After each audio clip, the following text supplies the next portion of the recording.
தெரிஞ்சிருக்கலாம். இவர் வந்து இந்த ஆண்டிப்பட்டி பிடிஓ சார் வந்து இவங்க சார் வந்து மிச்சம் அதாவது இசைமையில் இருக்கிற ஆர்வத்தில் விஆர்எஸ் எழுதி கொடுத்துட்டு ஆர்கெஸ்ட்ரா வச்சு நடத்திட்டு இருக்காங்க சாரு.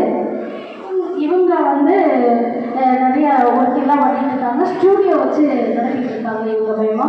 இவங்க வந்து ஸ்கூல் மியூசிக்கல் டீச்சர்ஸ் இவங்க. இசை பள்ளியில் வந்து ஆசிரியர் இல்லை. நான் வந்து கவர்மெண்ட் ஸ்கூலில் திட்டமாக இருக்கேன். நான் எல்லாருமே வந்து அவங்க டீச்சர் வந்து அவங்க வந்து என் பேர் டீச்சர்ஸ் எல்லாம் வந்து